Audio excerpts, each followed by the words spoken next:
نحمده ونستعينه ونستغفره ونعوذ بالله من شرور أنفسنا ومن يهده الله فلا مضل له ومن يضلل فلا هادي له أرسله بالحق بشيرا ونذيرا وداعيا الله بإذنه وسراجا منيرا أما بعد فأعوذ بالله من الشيطان الرجيم بسم الله الرحمن الرحيم رب اشرح لي صدري ويسر لي أمري واحلل عقدة من لساني يفقهوا قولي السلام عليكم ورحمة الله وبركاته ومن أحسن قولا ممن دعا إلى الله وعمل صالحا وقال إنني من المسلمين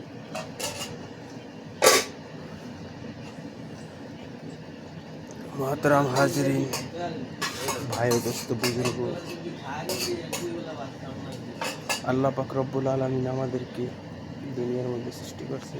মুসলিমদের ঘরে পাঠিয়েছেন বলে আল্লাহ তাআলা চাইলে পারতেন আমাদেরকে বিধর্মী বানাইতে বিধর্মী ঘরে পাঠাইতে তাও পাঠান নাই বলে আল্লাহ তাআলা চাইলে জানোয়ার বানাইতে পারতেন বলে আল্লাহ তাআলা চাইলে বিভিন্ন জীবজন্তু বানাইতে পারতেন বলে আশরাফুল মাখলুকাত সৃষ্টি শ্রেষ্ঠ জীব আশরাফুল মাখলুকাত বলে তারপরে এই দিয়ে শেষ করেন নাই বলে শ্রেষ্ঠ নবীর শ্রেষ্ঠ উম্মত বলে শ্রেষ্ঠ নবীর উম্মত হওয়ার জন্য অন্যান্য নবীরা দরখাস্ত করছেন বলে অন্যান্য নবীরা দরখাস্ত করছেন কি বলে এরকম ভাবে শুনছে যে নবীর শান ও মান কত হুজুর পাক সাল্লাল্লাহু আলাইহি সাল্লাম মুহাম্মদ রাসূলুল্লাহ সাল্লাল্লাহু আলাইহি সাল্লামের কত যে শান এবং মান এটা অন্যান্য নবীরা জানছে জানার কারণে কি করছে বলে ঈসা আলাইহিস সালাম হুজুর সাল্লাল্লাহু আলাইহি সাল্লামের উম্মত হওয়ার জন্য দরখাস্ত করছেন বলে আল্লাহ তাআলা কবুলও করছেন বলে এর বিস্তারিত বর্ণনা দিতে গেলে অনেক সময় সংক্ষিপ্ত সময়ের জন্য এরকম ভাবে আমি কি করতেছি বলে কিছুটা এরকম ভাবে আনুষঙ্গিক বলতেছি বলে এই কারণে বলে আমরা এত দামি উম্মত বলে শ্রেষ্ঠ নবীর শ্রেষ্ঠ উম্মত বলে এই নবীর উম্মত হওয়ার জন্য অন্যান্য নবীরা দরখাস্ত করে আর আমরা শ্রেষ্ঠ নবীর শ্রেষ্ঠ উম্মত হইয়া বলে এত দামি এই কারণে আমরা নিজের দাম নিজে বুঝতে পারতেছি না আজকে আমরা কি করি না বলে আল্লাহর হুকুম মানি না হুজুর পাক সাল্লাল্লাহু আলাইহি ওয়াসাল্লামের তরিকায় চলি না চলতেছি না বলে আল্লাহ তাআলা জিজ্ঞেস করবে একদিন জিজ্ঞাসিত হতে হবে আল্লাহ তাআলার কাঠগড়ায় সকলকে দাঁড়াইতে হতে হবে বলে কি নিয়ে আসছো আমার জন্য আল্লাহ তাআলা বলবে দাও বান্দা আমার জন্য কি নিয়ে এসছো আমি তো তোমার দুনিয়ায় পাঠাইছি বলে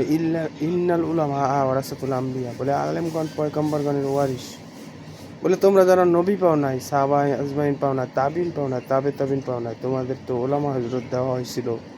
তারা কি তোমাদের কাছে দাওয়াত পৌঁছায় নাই তখন বলবে কি বলে কিছুই জবাব দেওয়ার নাই বলে না আল্লাহ আমাদের কাছে দাওয়াত পৌঁছায় নাই বলে তুমি মিথ্যা বলছো বলে সকল আমলনামা লিপিবদ্ধ করে দেওয়া হইবে বলে বদকার বলে যে নাকি এরকম ভাবে ইমানদার নয় বেঈমান তাকে কি করা হইবে ঘাড় মটকাইয়ে পিছন দিকে এরকম ভাবে ফিরে দেওয়া হইবে তার বুকের মধ্যে দিয়ে হাত নিয়ে পিছনে হাত দেওয়া হইবে আমলনামা এইভাবে দেওয়া হইবে কত আযাব না হইবে এই কারণে ভাই বলে নবী হুজুর সাল্লাল্লাহু আলাইহি সাল্লামের তরিকা অনুযায়ী চলা এবং আল্লাহ তাআলার হুকুম মানা হুজুর সাল্লাল্লাহু আলাইহি সাল্লামের তরিকায় চলা এইটা হলো দুনিয়ার জিন্দেগিতে দুনিয়া এবং আখিরাত কামিয়াব বলে বলছিলাম আমি একটা শুরুতে একটা কোরআনের আয়াত যে ওমান আহসানা কাওলাম মিম্মান দাআ ইলাল্লাহি ওয়া আমিলা সলিহাও ওয়া ক্বালা ইন্নানি মিনাল মুসলিমিন বলে এই কারণে এই তারা এরকম অর্থ আসে যে এরকম ভাবে দুনিয়ার জিন্দেগি বলে একদিন এরকম ভাবে শেষ হয়ে যাবে আখিরাত নামক জিন্দেগি যেরকম ভাবে শুরু আছে যার কোনো শেষ হইবে না এই কারণে আখিরাতের জন্য কিছু করা আখিরাতের জন্য কিছু নেওয়া এই কারণে হুজুর কুল ইন কুনতুম তুহিব্বুনাল্লাহ ফাত্তাবিউনি ইউহিব্বুকুমুল্লাহ ওয়া ইয়াগফির লাকুম যুনুবাকুম আল্লাহু গফুরুর রহিম আল্লাহ তাআলা নিজে বলতেছে যে হে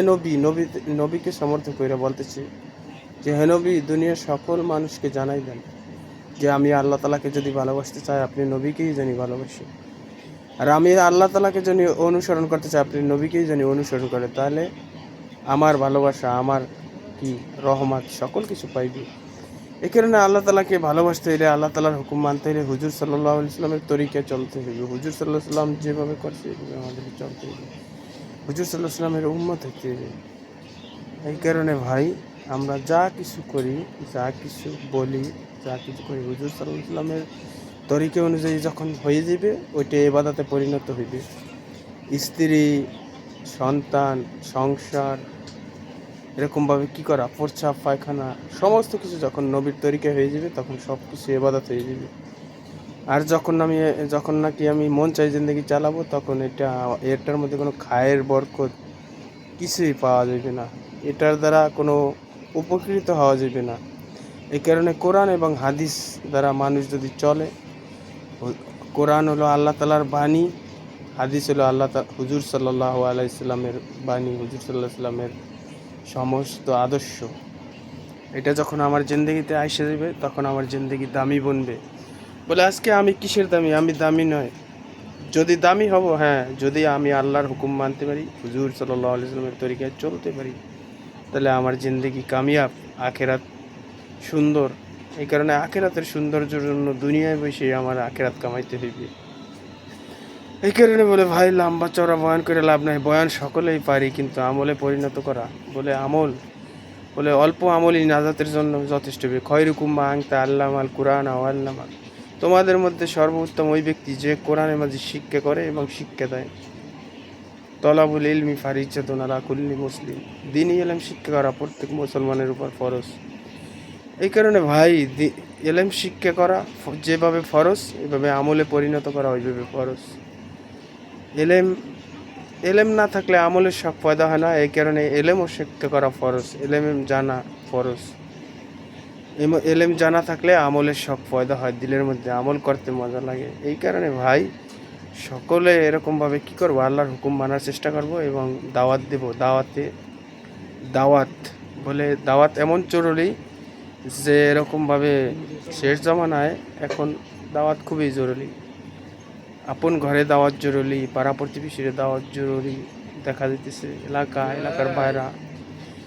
এরকমভাবে কালেমার দাওয়াত দেওয়া। এই কারণে ভাই বিশ্ব ইজতেমা আসতেছে আমাদের 31শে জানুয়ারি, ফেব্রুয়ারির 1 তারিখ এবং ফেব্রুয়ারির 2 তারিখ। আমরা সকলে ইজতেমারও দাওয়াত দিব এবং সকলে আমল করার চেষ্টা করবো, আল্লাহ তাআলার হুকুম মানার চেষ্টা করবো, রাসূল পাক সাল্লাল্লাহু আলাইহি ওয়াসাল্লামের তরিকা অনুযায়ী চলার চেষ্টা করব, দুনিয়া এবং আখিরাতের কামিয়াবি হাসিল করার চেষ্টা করব। সকলে এরকমভাবে ভিডিওটা বয়ানটি শোনার চেষ্টা করব এবং শেয়ার করব, লাইক কমেন্ট শেয়ার করে দেবো, সকলকে জানিয়ে দেবো। ঠিক আছে ইনশাআল্লাহ। আসসালামু আলাইকুম রাহমাতুল্লাহি ওয়া বারাকাতুহু।